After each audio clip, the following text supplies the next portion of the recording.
Okay. తాను ప్రేమించిన శిష్యులను దగ్గర నిలుచుకుంటుట చూసి, అమ్మా ఇదిగో నీ కుమారుడు అని తన తల్లితో చెప్పాను. తరువాత ఆ శిష్యుడు చూసి, ఇదిగో నీ తల్లి అని చెప్పాను. ఇప్పుడు యేసుక్రీస్తు ప్రభు వారు భూలోకంలో సంచరిస్తున్నప్పుడు ఆయన చాలా ప్రసంగాలు చేశారు. పండుగల ప్రసంగం, ఇట్లా ఆయన 3 సంవత్సరాల పరిచయంలో ఆయన ఎన్నో మాటలు చెప్పారు.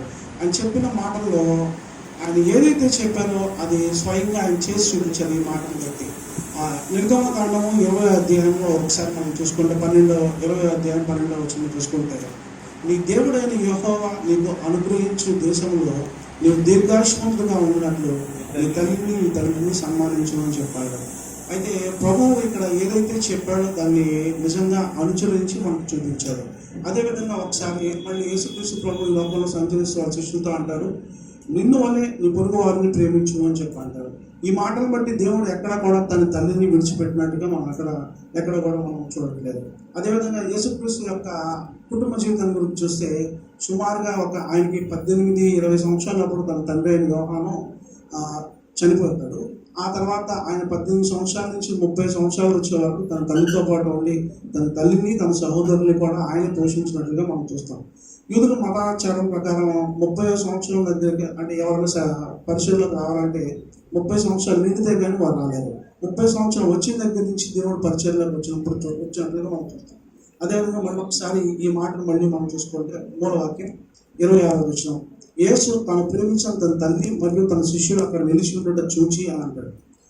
ఈ 3 సంవత్సరాల కాలంలో యేసుక్రీస్తును కనీసం చాలా మంది వెంబడించారు, ఆయన ప్రేమించారు, ఆయన చేత స్వస్థపరచబడ్డారు. అయినప్పటికీ కానీ ఆ సమయంలో అక్కడ ఎవరు లేరు, కేవలం తన తల్లి తన శిష్యులు. మిగతా శిష్యులు కూడా అందరూ కూడా తను విడిచిపెట్టేసి వెళ్ళిపోవడం మనం చూస్తూ ఉంటాం. అయితే వాళ్ళ సహోదరులు ఎక్కడున్నారు కదా అప్పుడు ఆ టైంలో మనం కొన్ని రెఫరెన్స్ని బట్టి మనం చూస్తే వాళ్ళ సహోదరులు ప్రభు పరిచయంలోకి వచ్చిన తర్వాత ఆయనకి సపోర్ట్ చేసినట్టుగా మనం ఎక్కడ చూడాలన్నమాట. దీనికి మెయిన్గా యోహాను సువార్త ఒకసారి మనం చూస్తే 7వ అధ్యాయం ఉందాం. ఒకసారి 7వ అధ్యాయంలో 1-5 వచనాలు. 7వ అధ్యాయం 1వ వచనం చూద్దాం. అటు తర్వాత యూదులు ఆయన చంప వెతికినందున యూదల్లో సంచరించడానికి గలిలయలో సంచరించి చూద్దాము. అయితే యేసుక్రీస్తుని యూదులు చంపుతారు అని చెప్పి ఆయన గ్రహించినప్పుడు ఆయన యూద దేశం నుంచి గలిలయలోకి వెళ్ళిపోతారు అనమాట. అదేవిధంగా ఒకసారి 3వ వచనంకి వెళ్దాం. మళ్ళీ ఒకసారి ఆయన సహోదరులు ఆయన చూచి, నీవు చేయించిన క్రియలు నీ శిష్యులు చూచినట్లు ఈ స్థలం విడిచి యూదకు వెళ్ళము. ఆయన ఎక్కడైతే చంపడానికి ప్రయత్నం చేస్తారో వాళ్ళ సహోదరులు ఏమంటారంటే నువ్వు అక్కడికే వెళ్ళు అని అంటారు. సో దీన్ని బట్టి చూస్తే వాళ్ళు ఆయన్ని ఎంత విధంగా అపోజ్ చేస్తున్నారో చూస్తాము. అదేవిధంగా 4వ వచనం దీనికి కారణం ఎలా చెప్తారంటే, బహిరంగమును అంగీకరింపగోరు వాడెవడను తన పని రహస్యంగా జరిగింపడు, నీవు కార్యములు చేయించున్నాడో నిన్ను నీవే లోకమును కనపరుచుకుని చెప్పి అట్లా యేసుక్రీస్తుకే వాళ్ళు ఇలా మాట చెప్పి ఆయన అక్కడ పంపించడానికి ప్రయత్నం చేస్తారు. అదేవిధంగా మళ్ళీ ఇంకోటి మనం మార్కు సువార్త 3వ అధ్యాయం 21వ వచనం ఒకసారి చదవండి.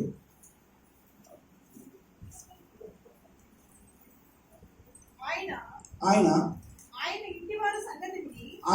ఇంటి వారి సంగతి విని ఆయన మతి చెలించి ఉందని చెప్పి ఆయన పట్టుకొని పోయింది. ఈ మాట కూడా పట్టుకొని చూస్తే ఆయన ఇంటి వారు ఆయన సహోదరులు ఆయనకి ఎటువంటి సపోర్ట్ ఇవ్వకుండా ఆయనకి మతి చెల్లించిందని చెప్పడానికి ట్రై చేస్తున్నారు. అదేవిధంగా మార్క్స్ వార్త అదే అధ్యాయం 3వ అధ్యాయం 21వ వచనం ఒకసారి మనం చూస్తే 3:31 ఒకసారి చూడండి. ఆయన సహోదరులను ఆయన తల్లి వచ్చి వెలుపల నుంచి ఆయన పిలవనంతుని అక్కడ చదవండి. ఆయన పిలవాలని చెప్పి వాళ్ళు ప్రయత్నం చేసినప్పుడు ఆయన శిష్యులు ఆయన దగ్గరికి వచ్చి నీ తల్లి నీ సహోదరులు వచ్చి బయట నీ కోసం వెయిట్ చేస్తున్నారంటే ఆయన ఇప్పుడు ఏమంటారంటే యేసుక్రీస్తు 34-35 ఎవరు నా తల్లి ఎవరు నా సహోదరులు అంటారు. దేవుని చిత్తం చొప్పున జరిగించి వాడే నా తల్లి నా సహోదరుడు సహోదరి అని చెప్పి అక్కడ క్లియర్గా చెప్తారు. దీన్ని బట్టి ఈ పైన రెఫరెన్స్ అన్ని బట్టి చూస్తే యేసుక్రీస్తుని వాళ్ళ సొంత కుటుంబ సభ్యులే ఆయన పరిచర్యకి వెనుతీసేవారిగా ఉన్నారన్నమాట. అయితే యేసు ప్రభు అంత శిక్షా సమయంలో కూడా తన తల్లిని గురించి ఆలోచిస్తూ ఉంటాడు. ఎందుకంటే Jesus is a man of balance. ఆయన అన్ని విషయాలు కరెక్ట్గా బ్యాలెన్స్ చేస్తాడు. He please his heavenly father and satisfied his earthly mother. యేసుక్రీస్తు ప్రభు వారు తన పరలోకపు తండ్రిని ఆనందింపజేస్తాడు. అందుకే మనకి తండ్రి అంటాడు, ఈయన నా ప్రియ కుమారుడు, ఈయనందు నేను ఆనందిస్తున్నాను అని చెప్పాడు అంటాడు. అదేవిధంగా ఒకసారి తన తల్లి మరియా ప్రభు ఒకసారి దేవాలయం తప్పిపోతే ఆయన వద్దుతో ఆయన దగ్గరికి వెళ్ళినప్పుడు ఆయన ఏమంటాడంటే, నేను నా తండ్రి పని మీద ఉన్నా అని చెప్పి నీకు తెలియదా. అదేవిధంగా మనం కానా విందులో ఒకసారి మనం చూసుకుంటే యోహాను సువార్తలో ఉంటుంది, ద్రాక్షారసం అయిపోయిందని చెప్పి వాళ్ళ తల్లి తన దగ్గరికి వచ్చినప్పుడు ద్రాక్షారసం అయిపోయిందంటే, అమ్మ నాతో నీకేం పని, ఆ సమయం ఇంకా ఉందని చెప్పి అక్కడ కూడా చెప్తూ ఉంటాడు. ఇప్పుడు మనం మళ్ళీ ఒకసారి మనం యోహాను సువార్త మూల వచనంలోకి వచ్చినప్పటికీ 19వ అధ్యాయం 27వ వచనంలోకి వస్తే, శిష్యుని చూచి తన శిష్యుని చూచి ఇదిగో నీ తల్లి అని చెప్పాను. ఇదిగో నీ తల్లి అని చెప్పాను. ఆ గడియ నుండి ఆ గడి నుంచి ఆ శిష్యుడు ఆమెను తన ఇంట చేర్చుకొనెను. మనం ఎప్పుడైనా ఎక్కడికన్నా మనం ఏదైనా అర్జెంట్ పని మీద మనం బయటకు వెళ్ళాల్సి వస్తే మన పిల్లల్ని మనకి బాగా నమ్మకస్తుల దగ్గర మాత్రమే విడిచిపెట్టి వెళ్తాం. ఎవరి దగ్గర పడితే వాళ్ళ దగ్గర విడిచిపెట్టాం. అదేవిధంగా యేసుక్రీస్తు యోహాను అంటే చాలా నమ్మాడు. సో తన తల్లి యోహానికి అప్పచెప్పాడు. మరి మనం కూడా మనం యేసుక్రీస్తు నమ్మడానికి మనం అంత నమ్మదగిన వాళ్ళంగా ఉన్నామని మనం ఒక్కసారి మనం ఆత్మ పరిశీలన చేసుకుందాం. తర్వాత యేసుక్రీస్తు యొక్క బ్రదర్స్, వానికి 4 సహోదరులు, 2 సిస్టర్స్ అని చెప్పి మనం కొన్ని వచనాలు బట్టి తెలుసుకుంటూ ఉంటాము. ఆయన మొట్టమొదటి సహోదరుడు ఎవరంటే జేమ్స్, అంటే యోదయ అంటారు ఆయన వాళ్ళు యేసుక్రీస్తు బతుకున్నంతసేపు కూడా వాళ్ళైతే ఆయన నమ్మరు. కానీ ఆయన చనిపోయిన తర్వాత ఎప్పుడైతే క్రూసిఫికేషన్ అయిందో ఆయన అప్పుడు వాళ్ళంతా వాళ్ళు సహోదరులు తన తల్లి వాళ్ళందరూ కూడా అప్పుడు ఆయన్ని బిలీవ్ చేస్తారు. ఈ వచ్చిన రిఫరెన్స్ ఎలా అంటే మనం అపోస్తల కార్యం 1వ అధ్యాయం 13-14 వచనాలు చదివితే ఒకసారి, వారు పట్టణంలో ప్రవేశించి తాము బస చేయుచుండిన మేడగదిలోనికి ఎక్కిపోయిరి. వారెవరనగా పేతురు, యోహాను, యాకోబు, ఆంద్రేయ, ఫిలిప్పు, తోమా, బర్తులోమయి, మత్తయి, అల్ఫయి కుమారుడగు యాకోబు, జలోతే అనబడిన సీమోను, 14 వీరందరూ వీరితో కూడా కొందరు స్త్రీలను, యేసు తల్లి అయిన మరియయు ఆయన సహోదరులను ఏక మనస్సుతో ఎడతెగక ప్రార్థన. ఇప్పుడు మనం ఇక్కడికి వచ్చేటప్పటికి ఎవరైతే అపోజ్ చేశారో యేసుక్రీస్తు చనిపోయిన తర్వాత ఈయన నిజ రక్షకుడు అని చెప్పి వాళ్ళు తెలుసుకొని వాళ్ళు అప్పుడు అక్కడ మేడగదిలో ఉన్నట్టుగా మనం చూస్తూ ఉంటాం. అయితే యేసుక్రీస్తు యొక్క సహోదరుల గురించి చెప్పాలంటే ఆయన ఆది సంఘములో ఒక ఎల్డర్లీ లీడర్గా మనం ఆయన చూస్తాం అన్నమాట. ఎల్డర్లీ లీడర్ అంటే అప్పుడున్న సమాజంలో లీడర్లో ఒకరిగా చూస్తాము. ఆయన చివరికి యేసుక్రీస్తు కోసం తన ప్రాణాన్ని కూడా త్యాగం చేసిన వాడిగా ఉంటాము. ఆయన ఎంత ప్రార్థనాపరుడు అంటే ఇంగ్లీష్లో మాట ఉంటుంది, హీస్ నీల్స్ అంటే మోకాళ్ళు ఒంటి మోకాళ్ళతో సమానంగా ఆయన ఆ విధంగా ప్రార్థన చేసేవాడు అనమాట. ఎవరైతే ఎప్పుడైతే దేవుణ్ణి అపోజ్ చేస్తాడో అదే వ్యక్తి చివరికి హతసాక్షిగా మారాడు, ప్రార్థనా పరుడుగా కూడా మనం చూస్తూ ఉన్నాం. ఇప్పుడు మన రెస్పాన్సిబిలిటీస్ ఏంటి? మనం యేసుక్రీస్తుని ఎంతో కాలంగా వెంబడిస్తున్నాము, మనం ఎటువంటి రెస్పాన్సిబిలిటీగా ఉన్నాము. ప్రభు మనతో మాట చెప్తాడు, మీరు సర్వలోకానికి వెళ్ళి సువార్తను ప్రకటించండి అని చెప్పి. మరి మనం ఏ విధంగా ప్రకటిస్తున్నాము? నాకు తెలిసి నేనైతే ప్రభుని సుమారుగా 10 సంవత్సరాలు వెంబడిస్తున్నాను.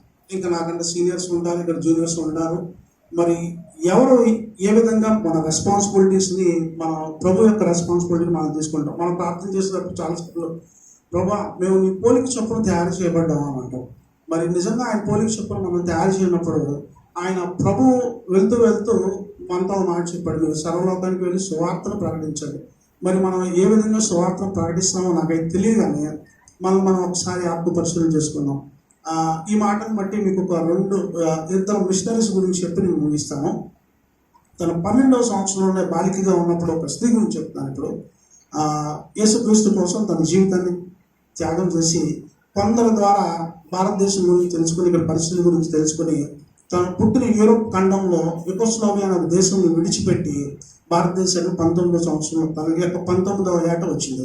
19వ ఏట వచ్చి కలకట్టా నగరానికి వచ్చింది. కలకట్టా నగరంలో తను వచ్చి రాగానే అక్కడ మురికి వాళ్ళని దర్శించి పిల్లలకి ముందుగా చిన్నపిల్లలకి పాఠాలు చెప్పడం స్టార్ట్ చేసింది. ఇప్పుడు ఉన్నట్టు మనకి మార్కర్ పెన్ను, చాక్ బోర్డులు, పలకలు అలాంటివి ఏం లేవు. ఆ రోజు చాలా భారతదేశం పేదరికంలో ఉంది. తను ఏం చేసిందంటే ఒక చెంబు నీళ్ళు తీసుకుని ఇంటి ముందు అలా కల్లాలను చల్లి షేర్తో ఈ వేలుతో ఇలాగా అక్షరాలు తీసుకుని స్టార్ట్ చేసింది. అలా పిల్లలకి మొట్టమొదటిగా విద్య అలా స్టార్ట్ చేసింది. తర్వాత వాళ్ళ ఆరోగ్య పరిస్థితులను చూస్తూ చాలా మందిని దేవుడి ఒక మాట ఇచ్చింది, తను నన్గా ఉంటానని చెప్పి. అలా అక్కడ ఉన్న పరిస్థితులు అన్నీ చూసి ప్రభు కోసం నేను చిన్నగా ఒక హాస్పిటల్ లాగా స్టార్ట్ చేసి అలా తన సేవ చాలా దూరం విస్తరించింది. ఒకసారి అక్కడ మున్సిపల్ వాళ్ళ దగ్గర నుంచి ఒక పాత హిందూ గుడి వాళ్ళు వాడకపోతుంటే ఆ గుడిని తీసుకుని ఆ గుడిలో కూడా తను హాస్పిటల్ లాగా రన్ చేయడం మొదలుపెట్టింది. అది నచ్చని చాలామంది మతోన్మాదులు ఏం చేశారంటే ఆమెను చంపడం కోసం కొందరిని కిరాయి అంటే మనం ఇప్పుడు చెప్పుకోవాలంటే ప్రొఫెషనల్ కిల్లర్స్ అలాంటి వాళ్ళని హైర్ చేసుకుంది. వాళ్ళు ఒకసారి వచ్చి తను చంపడం కోసం హాస్పిటల్లో వెయిట్ చేస్తూ అతని కోసం వెయిట్ చేస్తుంటే ఈ సిస్టర్ ప్రతి ఒక్కళ్ళ దగ్గరికి వెళ్ళి ప్రతి బెడ్ దగ్గరికి వెళ్ళి ఒక్కొక్కరిని దర్శించి వాళ్ళ రోగాలను వాళ్ళని తుడుస్తూ ఉంటే ఒక అతను బళ్ళు మన వాంతి చేసుకుంటాడు. 2 చేతులతో అలా దోషులతో పడుతుంది ఆ వాంతి. అది చూసిన కరుడు కొట్టిన ఎవరైతే నేరం చేద్దామని వచ్చాడో ఒక్కసారిగా కన్నీరు కార్చి తన పాదాల మీద పడి మళ్ళీ వెనక్కి వెళ్ళిపోతాడు. ఇలాంటి పరిస్థితుల్లో మనకు అందరికీ తెలుసు, తన పేరు మదర్ తెరిసా. తన యొక్క జీవితం అంటే తను ఎక్కడ సువార్త ప్రకటించాలి, కేవలం క్రీస్తు ప్రేమను మాత్రం ప్రకటించాలి. తను చనిపోయిన తర్వాత ప్రపంచంలో ఉన్న ద బెస్ట్ ప్రైజ్ ఏదంటే నోబెల్ ప్రైజ్ తనకి ఇచ్చారు. అదేవిధంగా సెయింట్హుడ్ హోదాతో తనకి సత్కరించారు. మనం ఇలా చూసుకుంటే తను ఎక్కడో పుట్టింది, కానీ వచ్చి 12వ ఏట దేవుడికి సమర్పించుకుని ముదిమి వచ్చే వరకు దేవుడు తన హస్తాల్లో తనని కాచి కాపాడాడు. అదేవిధంగా 2వ మిషనరీ గురించి చెప్పాలంటే మీకు విలియం కేరీ. తను ఇంగ్లాండ్ దేశానికి చెందినవాడు. 1793లో భారతదేశం రావడం జరిగింది. తను వచ్చేటప్పుడు 6 నెలలు ప్రయాణం ఓడలో, 6 నెలలు ఖాళీగా కూర్చోకుండా ఓడంతా ఒకసారి తిరిగితే తనకు ఒక బెంగాలీ పండిట్ కలిశాడు. ఆ బెంగాలీ పండిట్తో 6 నెలలు తను ఇక్కడికి వచ్చే లోపల ఈ 6 నెలల్లో మొత్తం బెంగాలీ అంతా నేర్చేసుకుని రాయటం చదవడం అంతా నేర్చుకుని ఎప్పుడైతే ఓడ దిగగానే అక్కడ ఈ కొత్త నిబంధనలో చిన్న సెర్మన్స్ అవన్నీ బెంగాలీ భాషలో మాట్లాడటం స్టార్ట్ చేశాడు. అందరు ప్రజలందరూ కూడా ఒక్కసారిగా ఎవరైతే చాలా తెల్లగా ఉన్నాడో మన దేశం కాదు, మన ప్రభు గురించి మన భాషలో చెప్తున్నాడని చెప్పి అలా నిదానంగా ఆయన వెంబడించడం మొదలుపెట్టిన తర్వాత ఆయన ఒక పెద్ద సోషల్ రిఫార్మర్, అంటే మనం చెప్పాలంటే సంఘ సంస్కర్త అని అంటాం.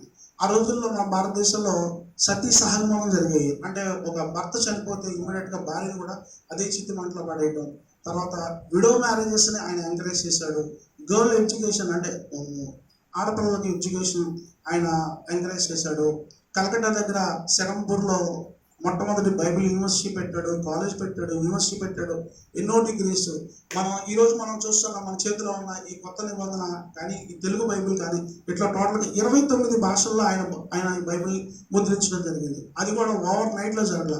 ఒకసారి బెంగాలీ భాషలో కొత్త నిబంధన మొత్తం అంతా రెడీ చేసిన తర్వాత రాత్రికి రాత్రి అగ్ని ప్రమాదంతో ప్రింటింగ్ మిషన్లో బైబిల్ మొత్తం కాలిపోయింది. అదే సమయంలో తన 5 సంవత్సరాల కొడుకు చనిపోయాడు, తన భార్య పిచ్చిది అయిపోయింది. అయినా సరే అప్పటికి నాగడి మీద చేసాడు, వెనక్కి తిరిగి చూడకోకుండా మనందరి కోసం, సమాజం కోసం ఆయన పాటుపడ్డాడు. ఆయన చేసిన చాలా సోషల్ రిఫార్మ్స్ బట్టి మన భారతదేశంలో మనం ఎప్పుడు చెప్పుకుంటాం, చైనా తర్వాత మంది అత్యధికమైన పాపులేషన్. ఇంత పాపులేషన్లో కూడా ఆయన కేవలం 700 మందిని మాత్రం రక్షించాడు. కానీ ఆయన ట్రాన్స్లేట్ చేసిన లిటరేచర్ ఇవన్నీ చూసి ఇంకొక ముగ్గురు గొప్ప సేవకులు అమెరికా నుంచి ఆయన పేరు అడోనియం జడ్సన్, ఆయన వెళ్ళి బర్మా దేశం మొత్తం ఆయన పరిచయం చేశాడు. ఆయన తర్వాత హడ్సన్ టైలర్, ఈయన వచ్చి చైనా దేశంలో చేశాడు. డేవిడ్ లింగ్స్టన్, ఈయన వెళ్ళేటప్పటికి ఆఫ్రికా ఖండంలో.